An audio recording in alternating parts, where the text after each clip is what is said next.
Hello and welcome to We Bought a Mic, a pop culture podcast. We have a very special topic today with a very special guest. I'm Colin Goody.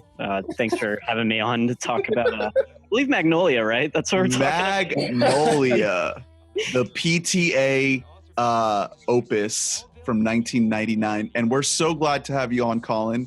We have heard through the grapevine that this might be your favorite Paul Thomas Anderson movie. Whoa. We'll find out more about that. I was going to say it is, and I'm not really sure why. Every movie of his that I've seen has become one of my favorite movies, and I have not seen nearly enough of them. That said, I watched Magnolia for the first time today. Really just like fucking ripped a hole inside of me. Truly, he's a master, and this is a Coke movie for sure. Like, no one was saying no. This was a yes and movie to the max. It's so goddamn long. Paul Thomas Anderson will tell you the same. He said back in 2003 during an interview, he said that will forever be the best movie he's ever made. And then in 2015 and beyond, multiple times now, he has said that movie needs to be shorter.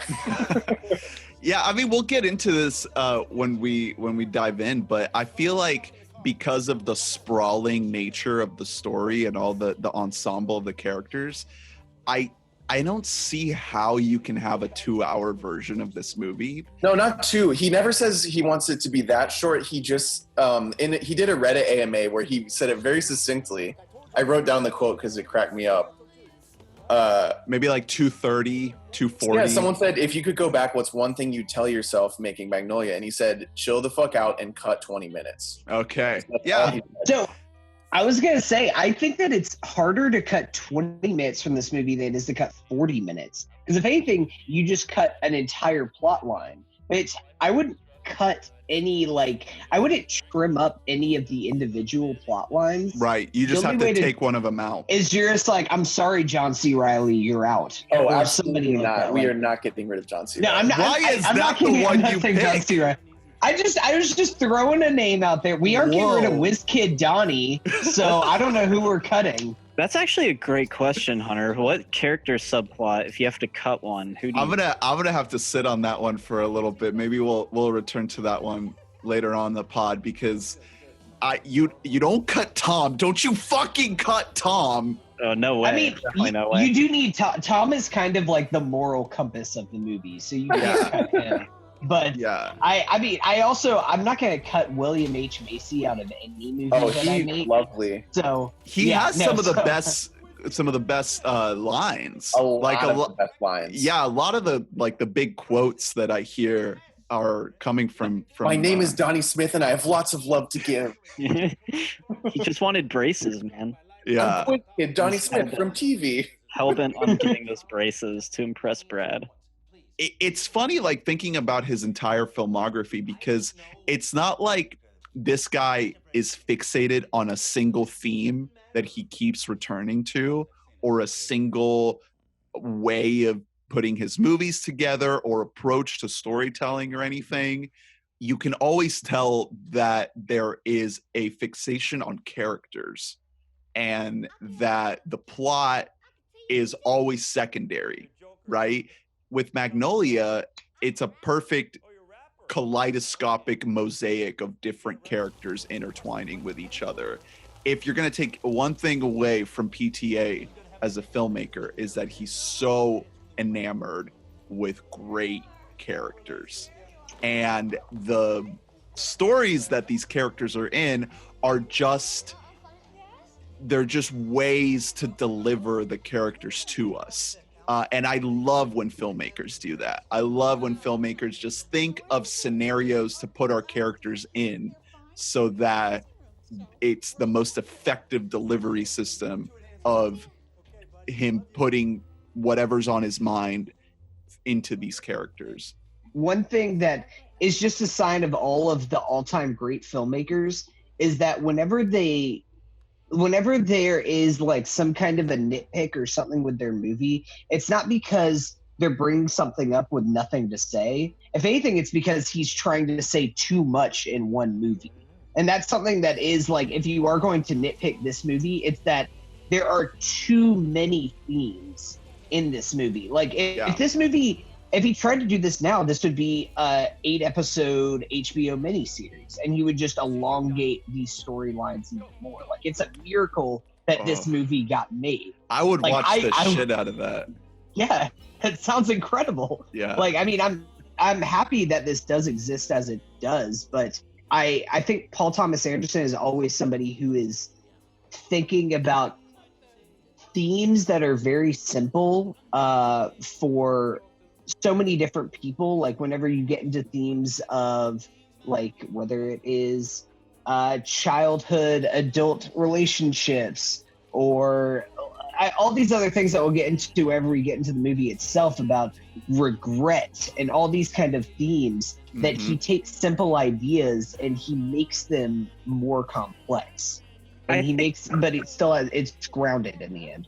I think the one major theme that I take away from Magnolia is crisis. Like, all the characters are having this like pivotal crisis at the exact same moment, because the whole movie is kind of starts off as like, hey, could you believe that so and so happened and it was connected this way?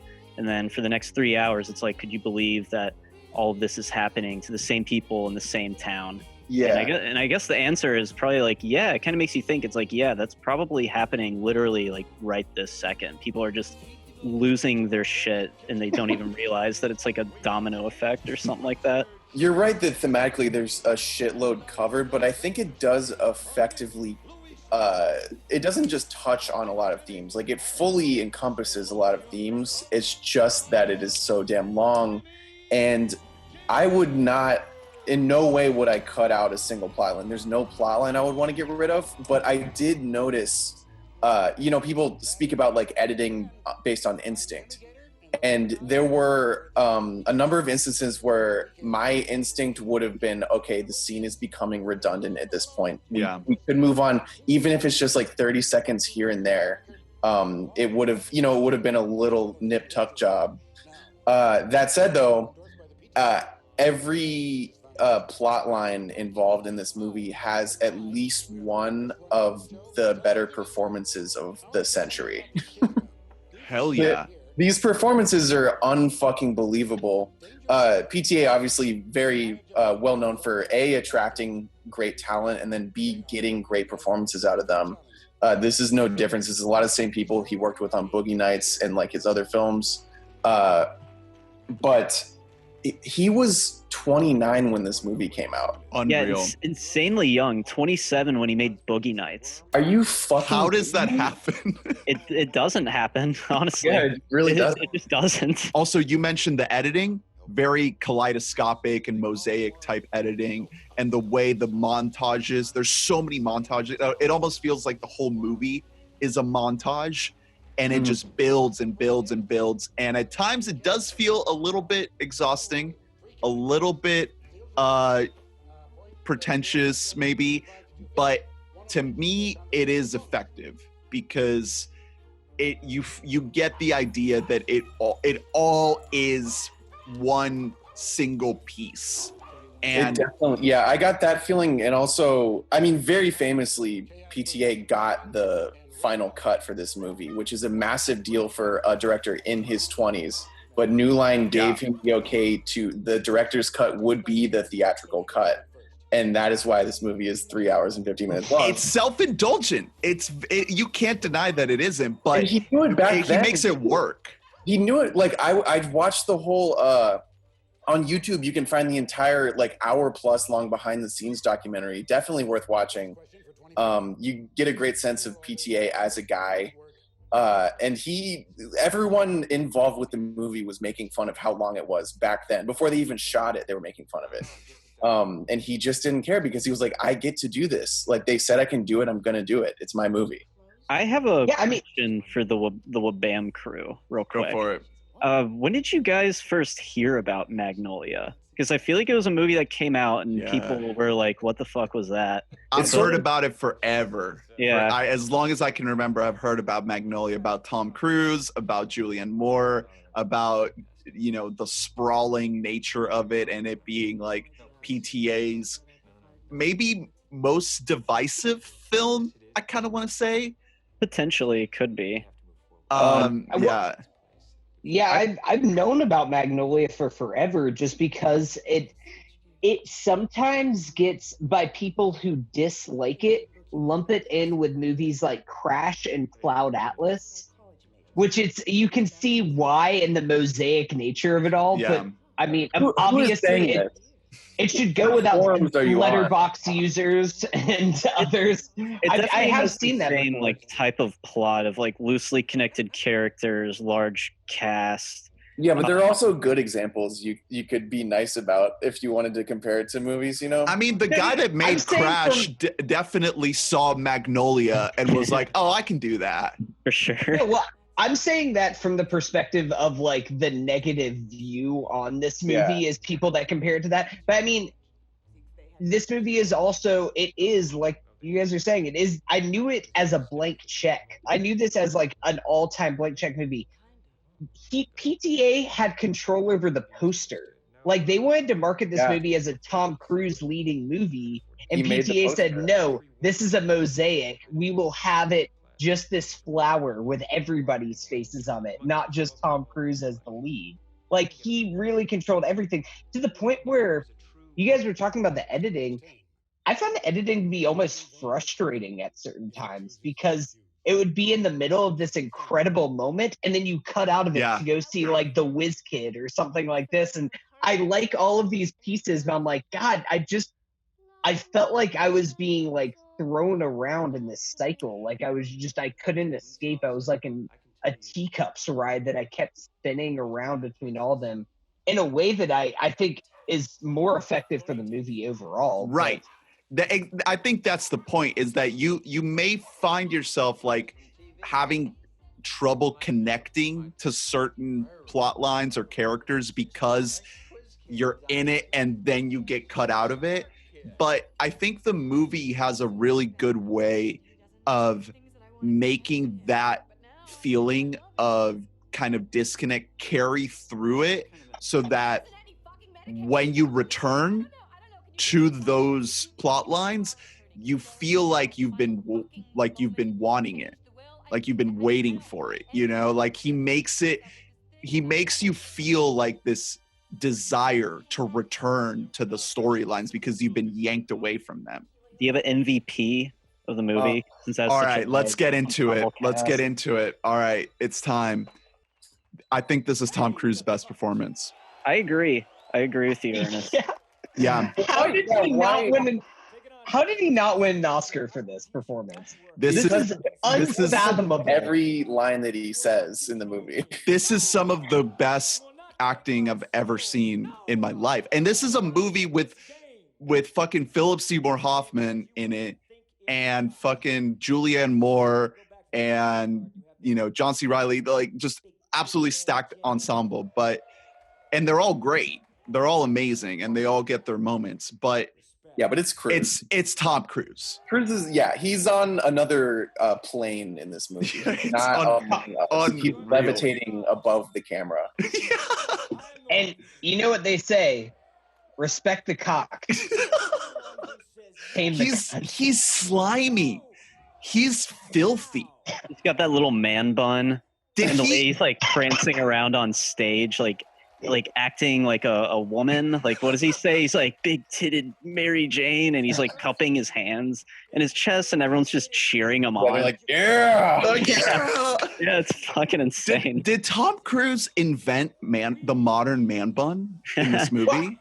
I mean, I thought that he invented it, but I thought it was from The Last Samurai. But he actually did it 5 years earlier with this movie.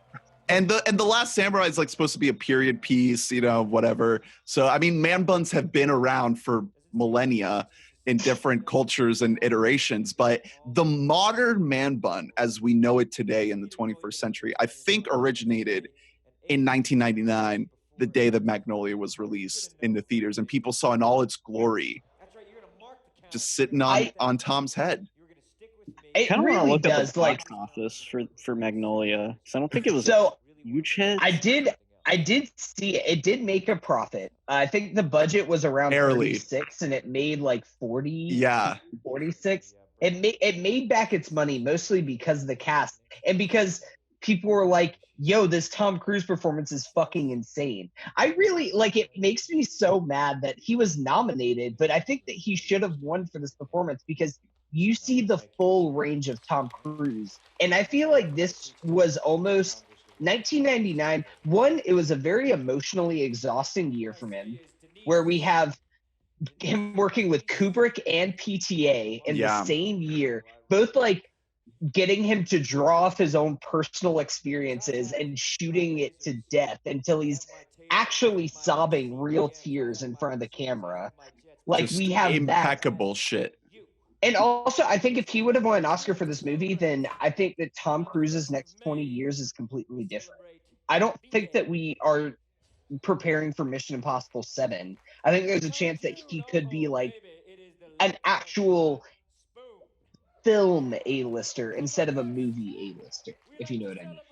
Yeah, that's such an interesting like what if scenario, because he was chasing that Oscar. You know, you go from Jerry Maguire to Eyes Wide Shut to then Magnolia. Like that run right there in the late 90s was the I want my Oscar run. But it wasn't just that. It was the I am a fucking talented actor. You know, it was him flexing his chops. And, you know, once the 2000s hit, obviously we still got great stuff like Minority Report and Vanilla Sky and Collateral, but it wasn't I want my Oscar. So I am curious to see if he does put a sort of bookend on the Mission movies, if he will, now that he is an aging man, maybe return to that a little bit. Return to that role. Return with PTA. I don't know about the same character. Maybe not the same character, but if he were to work with PTA again, I would love that. That would be amazing. Do you think that if he would have won an Oscar, he could have been the Daniel Day-Lewis, and he could have been like the Paul Dano role in There Will Be Blood, or he could have been the Adam Sandler role in Punch Drunk Love? I can't imagine doing either one of those. No, it's just hard to imagine, especially Punch Drunk Love, him playing like a shy boy. Yeah, no, Tom wouldn't do that because I'm pretty sure that PTA wrote Punch Drunk Love thinking about Adam Sandler. Yeah, he wrote it for Adam.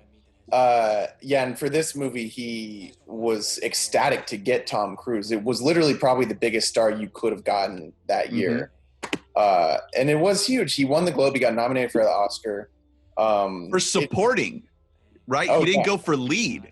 He didn't go for lead. Yeah. There's no lead. He has probably, in this movie, he has probably like the 5th most screen time. Yeah. I love it when a movie surprises me, where I put something on and then I just end up completely loving it. I just love the feeling it gives you of kind of like that build up where the movie goes for like almost like half the movie is just kind of like this crescendo of like dread and uncertainty accompanied with the music and all the subplots kind of going together. It just really kind of, I kind of just fell for everything that I think PTA wanted the audience to feel for. And I don't know, it just kind of sucked me in. Like I do have flaws with this movie. There's a few things I actually don't like. I hate the song sequence when they all sing. Oh my God. It's so 90s. It's so 90s. You know why? It's because it's an Amy Mann song. So that is so presumptuous to say, yeah, no, like this old man, all these people from different walks of life, they all know Amy Mann. It's not going to stop or something like that.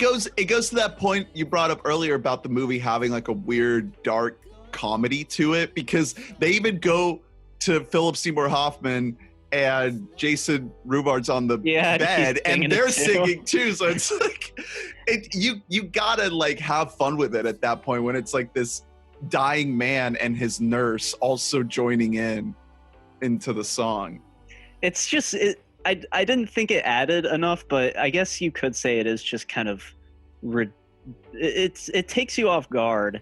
It's just a strange decision that was probably fueled by cocaine. It didn't fully have a song in it too. I appreciate it, and I was thinking like, is this supposed to be so funny because it's so dumb? But it didn't fit into that moment in the movie for me because I was ready to start fucking weeping during that part of the movie, and then that happened, and it kind of took me out for a second, you know.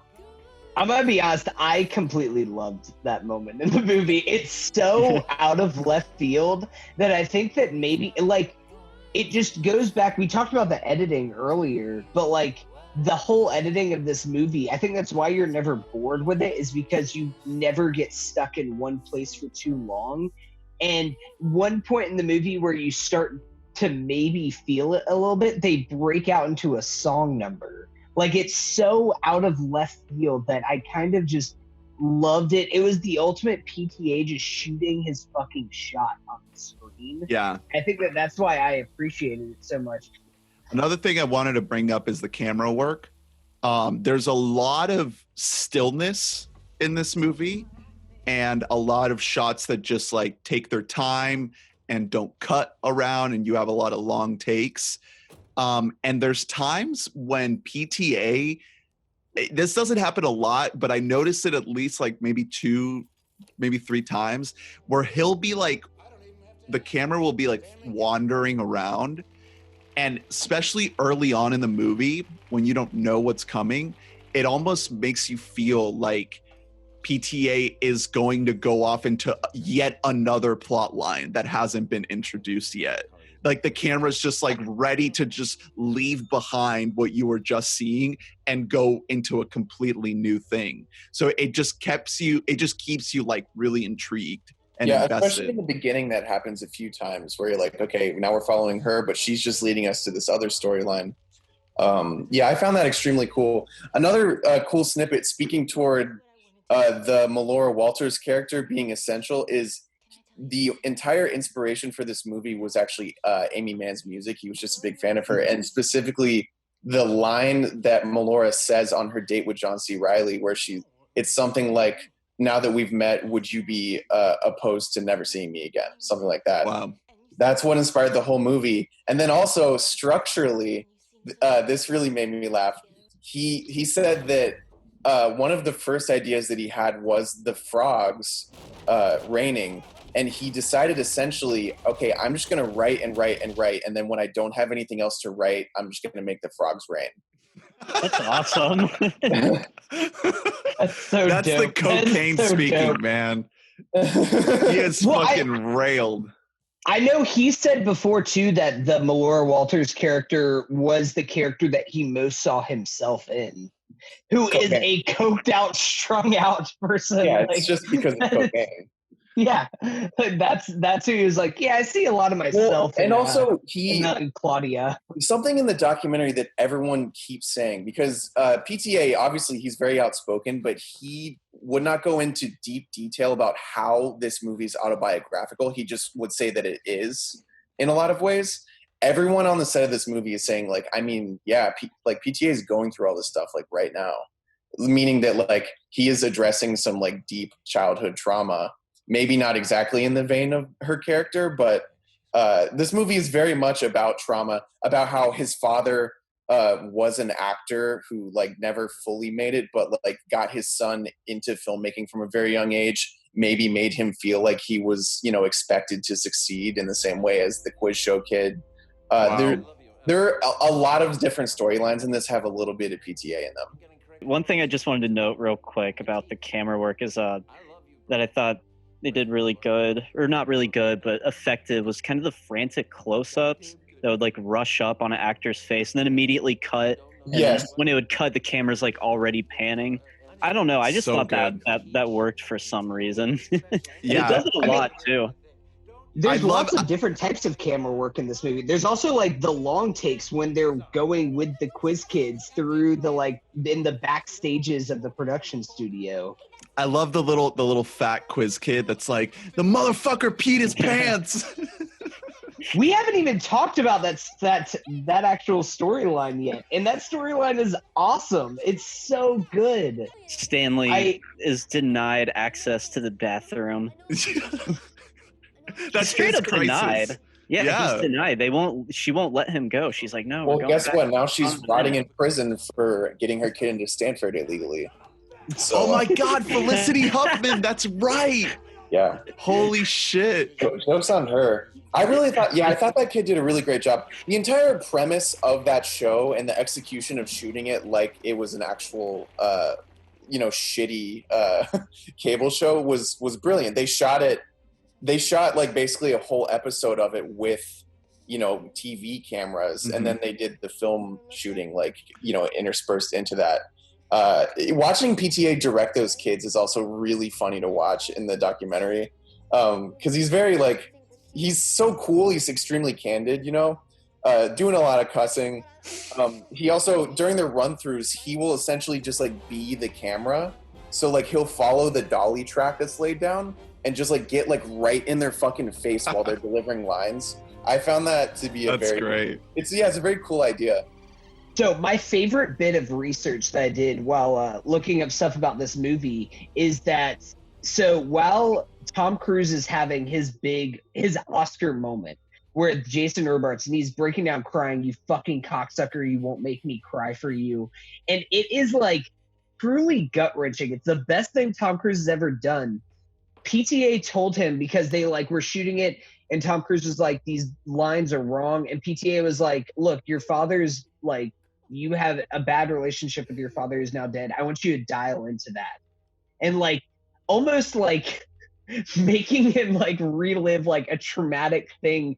And so what you're seeing from Tom Cruise, he's really getting it. And in the background, you can see Philip Seymour Hoffman just sobbing, and he is not acting. He was so moved by Tom Cruise's performance that they were like, "No, we're keeping Philip Seymour Hoffman in the scene here," because Tom is just fucking going for it right now. But once again, keep in mind, he also made a movie with Stanley Kubrick this year. So maybe that's why Tom Cruise is a little bit fucked up in the head, is that he made two emotionally exhausting movies in one calendar year. Actors are fucking psychos in general. Yeah. Oh, well, especially Tom Cruise, fucking Scientologist. So right before he sits down for the big interview with the reporter lady, oh man, he is on another plane of existence, taking off his clothes, going on and on about the power of the cock and all this shit.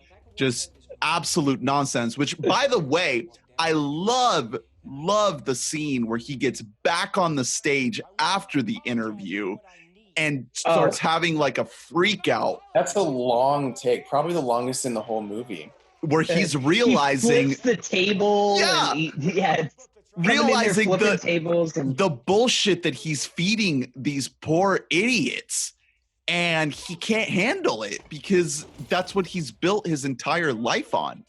But that happens after this moment that we're looking at in this screenshot, where he is just in the whitey tighties, sprawling out, and it's almost animalistic to a certain point. He's like a dog or something. Yeah, he's very aggressive towards the woman giving the interview. No, she's really good. I love that character because we have this eccentric madman just losing his fucking mind, and she just reels him in. Let's get down to reality, buddy. She fucking owns him. She's like, just put on your mic, sit down. And she just in that interview scene, she cuts out all of the bullshit of the Frank character and gets him to actually be stop just fucking bullshitting with me and tell me the truth. And then it ends with just that close up on Tom Cruise's face where she's like, "What are you doing?" He's just quietly judging you, waiting on the clock. He's just sitting there in silence until they're like, "All right, it's time. Interview's over." There's a lot of dead straight at the camera shots in that scene where they're just staring into the lens of the camera. Yeah. And I don't know if PTA does that a lot, but he definitely does that in The Master, in the scenes between Amy Adams and Joaquin. And he just has a way of framing that close up where you're just locked in, man. You're in it. Tom Cruise, god damn it, I cannot state enough how good Tom Cruise is in this movie. Give Tom Cruise a goddamn Oscar already. Yeah. One day, I hope that Tom Cruise will make a movie that both showcases his physical skills as a stunt performer and as a dramatic actor like we saw in Magnolia. John Wick 4.